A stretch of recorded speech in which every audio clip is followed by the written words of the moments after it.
Questions? Okay, I assume that you do full back, sack and crack. I do indeed. I train in it as well. Fantastic. Okay, so I've had a couple of clients in the past where hair is going up the penis shaft. Yep. And that can be quite an embarrassing area, not so much for me, but for them to actually start working on. How do you manipulate? Do you ask them to manipulate the area and to stretch the area, etc., for you, lean them over? Do you have a particular technique for dealing with that? Yeah, wherever possible, I ask the client to take his penis and stretch it over to the side, and those are the words that you use. You use medical terminology. And providing you are confident and comfortable in using that language and telling your client how he needs to hold and position himself, guys are pretty resourceful. They will do it.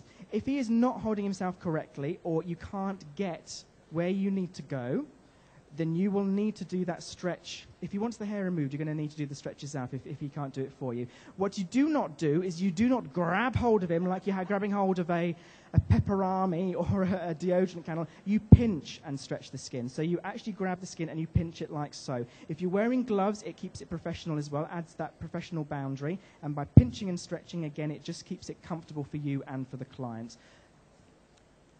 And again, if you're using non-strip wax on the area, which you should be for, well, not necessarily should be, but it makes it nicer for your client for intimate waxing, it's a lot easier because you can then just apply the wax right the way up to where you need to go, wait for it to set. If he lets go of himself, it doesn't matter because he won't stick to himself with the non-strip wax once it's started to set up. If you're using strip wax and he lets go, you're in a whole heap of trouble. If you're using the non-strip wax, it doesn't matter. Okay, does that Fantastic, that's lovely, thank you.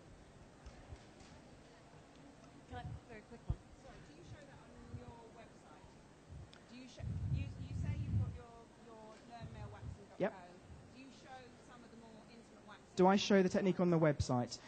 No, there will be a walkthrough on the website, and there will be photos available on the website soon as well. The difficulty we have is obviously making sure that only people who are old enough to see it are going to be seeing it.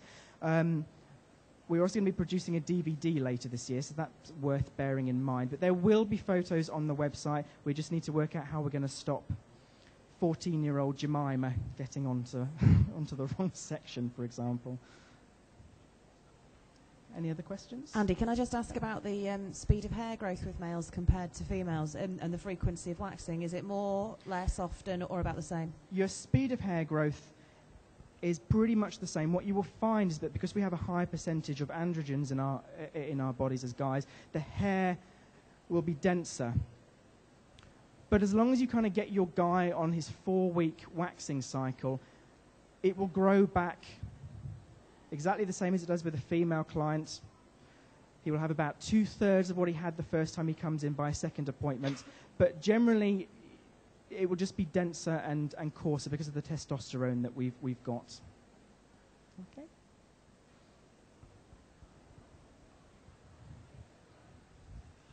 I just had a tip for the ladies who do waxing on men, especially if you do the back, neck and shoulder, like what Andy's doing. It's normally good if you can get the client to lie back down, face down obviously, and give them just a mini massage with the oil. Definitely. That's brilliant because they'll love you and they'll come back. Exactly, and especially if you are offering other services in your salon, it introduces the client to your, not those kind of services. Can we have better door check procedures next time, please, Sarah? Not those kind of stuff. If you are offering a massage or a skincare service in your salon as well, it introduces the client to your touch. And this is what they remember. Gone are the days of the strip 'em and rip 'em services. Clients will judge the rest of your skincare services on your waxing. So if you are offering a quick, fast, get them out of the door as quickly as possible waxing service, your client's going to be thinking, well, if she's doing that with the waxing, what's she going to be like with the facials or the massage? Or he's going to be thinking that.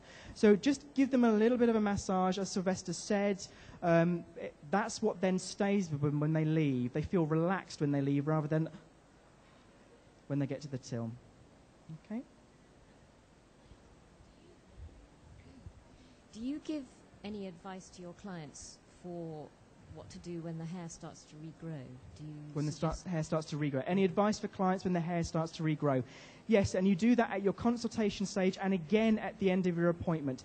Don't do it at the till because your client isn't then listening to you. If you do it at this stage and at your consultation stage, you've got your client's full undivided attention. And you want to be recommending that they exfoliate gently a couple of times a week in the bath or shower. I actually sell disposable mitts and loofahs at the salon as well, which I recommend to clients to help prevent ingrown hairs.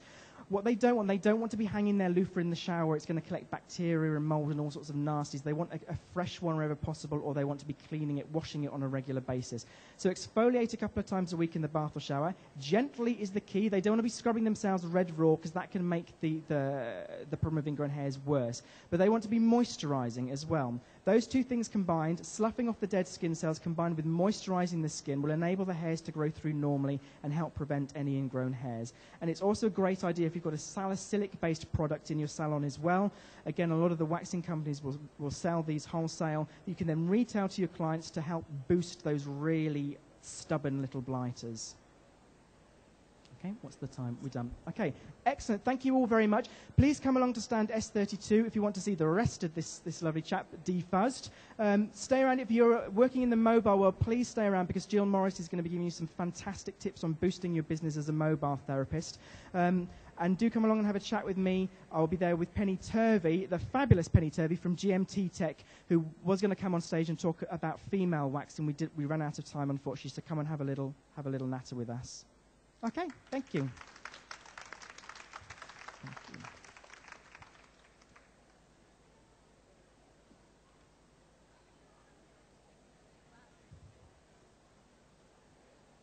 That was fantastic. Oh, thank you.